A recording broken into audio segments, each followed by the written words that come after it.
Hello everyone, welcome back to our channel. ఈరోజు మన అందరికి ఎంతో ఇష్టమైన చికెన్ రెసిపీ అయితే చేయబోతున్నాం. ఒక్క చుక్క కూడా వాటర్ లేకుండా గ్రేవీ చికెన్ ఎలా ప్రిపేర్ చేయాలో ఈ వీడియోలో చూద్దాం. చూసారు కదా, చూస్తుంటే నోరు ఊరిపోతుంది కదా. మనకు ఉన్న ఇంగ్రీడియంట్స్తోనే ఈసారి కొత్తగా టేస్టీగా ప్రిపేర్ చేసుకో. ఫస్ట్ ఒక గిన్నెలో కొంచెం సాల్ట్ వేసి, పసుపు వేసి, కొన్ని వాటర్ వేసి దాంట్లో చికెన్ అయితే నానబెట్టాలి ఒక 15 minutes వరకు. ఎందుకంటే ఇట్లా చేయడం వల్ల ఈ చికెన్ పైన ఉన్న బ్యాక్టీరియా మొత్తం పోతుంది. సాల్ట్లో అంటే టర్మరిక్లో ఉండే యాంటీ బ్యాక్టీరియా ప్రాపర్టీస్ అనేది వీటిలో ఉన్న బ్యాక్టీరియా అంతా తీసేస్తుంది. అట్లనే దీంట్లో వాష్ చేసుకోవడం చాలా మంచిది హెల్త్కి. అట్లనే మేము ఇలానే వాష్ చేసుకుంటాం, మీరు కూడా అలానే వాష్ చేసుకోండి. ఇప్పుడు ఇది 15 minutes అయ్యేలోపు మనం కర్రీకి ఏమేమి కావాలో అన్నిటిని ప్రిపేర్ చేసుకుందాం. ఆ లోపు 15 minutes అయిపోద్ది. చక్కగా ఇది కూడా మొత్తం నానిపోతుంది, అందులో మొత్తం పట్టేస్తుంది పసుపు సాల్ట్. తర్వాత మళ్ళీ ఫ్రెష్ వాటర్తో కడిగేయాలి. ఒక 2 times ఫ్రెష్ వాటర్తో కడిగి వాటర్ ఏం లేకుండా తీసి గిన్నెలో పెట్టేసుకోండి చికెన్. ఇప్పుడు మనం ఆనియన్స్, పచ్చిమిర్చి ఇవన్నీ కట్ చేసి పెట్టేసుకుందాం. అన్నీ అయిపోతే మళ్ళీ ఫాస్ట్గా చేసుకోవచ్చు కదా కర్రీ.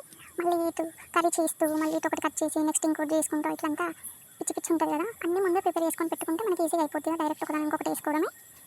ఫస్ట్ ఇంట్లో మసాలా అయితే లేదు, ఆ మసాలా అయితే ఇప్పుడు ఫ్రెష్గానే ప్రిపేర్ చేస్తాం. ఈ మసాలాని వేయించి దాన్ని గ్రైండర్లో వేసి గ్రైండ్ చేయడమే. మేమైతే రోట్లోనే దంచుతున్నాం. ఎప్పుడైనా మేము మనకి ఫ్రెష్ మసాలా వేస్తేనే ఫ్లేవర్ బాగుంటుంది. కొన్న మసాలా అదంతా వేస్ట్గా వేయకండి, అవి హెల్త్కి కూడా మంచిది కాదు. ఎందుకంటే ప్యాకేజ్ ఫుడ్స్ ఎప్పుడు తినొద్దు. అట్లనే మేము అవి యూజ్ చేయం. అందుకే ఎప్పుడైనా నాన్ వెజ్ చేసినప్పుడు అప్పుడప్పుడే ప్రిపేర్ చేసి వేస్తుంటాం. మీరు కూడా అలానే వేయండి, వేసి చూడండి, ఫ్లేవర్ చాలా బాగుంటుంది. ఫైన్గా మొత్తం పౌడర్ చేసుకోండి, చాలా మెత్తగా అయ్యే వరకు. మనకి ఏమేమి కావాలో అన్నీ అయితే ప్రిపేర్ చేసి పెట్టేసిన. నెక్స్ట్ ధనియా పౌడర్ కూడా కావాలి కాబట్టి ధనియాలు కూడా వేయించి పౌడర్ చేసిన. నెక్స్ట్ అన్నీ అయిపోయినాయి. నెక్స్ట్ ఇక డైరెక్ట్ కర్రీ చేసేసుకోవడమే. ఇంగ్రీడియంట్స్ అన్నీ తీసి పెట్టేసిన, ఏమేమి కావాలో అన్నీ అరేంజ్ చేసి పెట్టిన. స్టవ్ ఆన్ చేసి ప్యాన్ పెట్టుకొని దాంట్లో ఆయిల్ వేసుకోండి.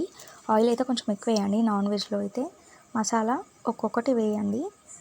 చెక్క ఒకటి, లవంగం ఇంకొకటి, ఇలాచి వేయండి, ఫ్లేవర్ బాగా వస్తుంది.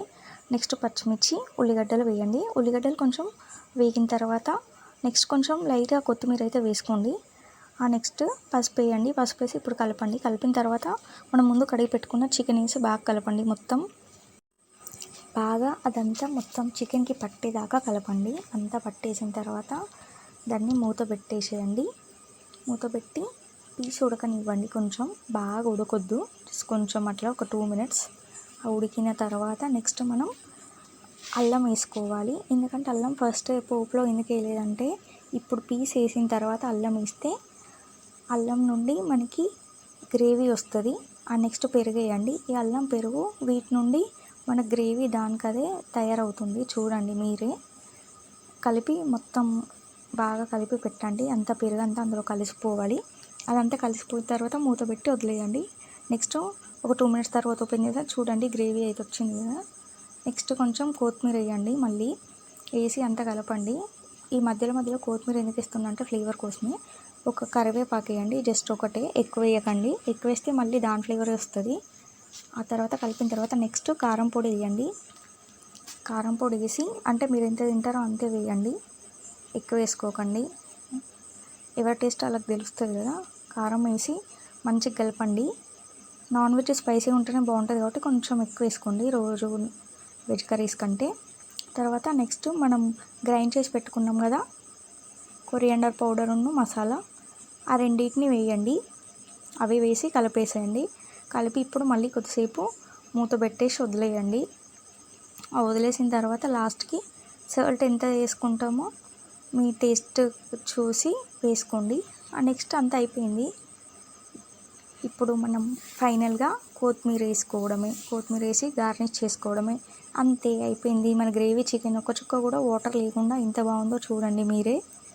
ఈసారి ఇలా కొత్తగా ట్రై చేయండి. మేమైతే ఫుడ్ వేసుకొని తింటున్నాం, చాలా బాగుంది కర్రీ అయితే. మీరు కూడా ఇలా ప్రిపేర్ చేయండి.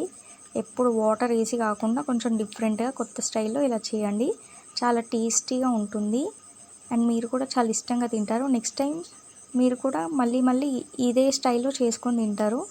ఒకసారి ట్రై చేయండి. మీకు నచ్చితే మీ ఫ్రెండ్స్కి కూడా షేర్ చేయండి. ఒకసారి తినండి మీరు కూడా. నేనైతే తింటున్నా. ఓకే, నెక్స్ట్ టైం మీరు కూడా ఇంట్లో ప్రిపేర్ చేసి ఎలా ఉందో కామెంట్లో చెప్పండి. మీకు ఈ వీడియో నచ్చితే లైక్ చేయండి, సబ్స్క్రైబ్ చేయడం మాత్రం మర్చిపోకండి. ఓకే, బాయ్ ఫ్రెండ్స్, మళ్ళీ నెక్స్ట్ వీడియోలో కలుద్దాం.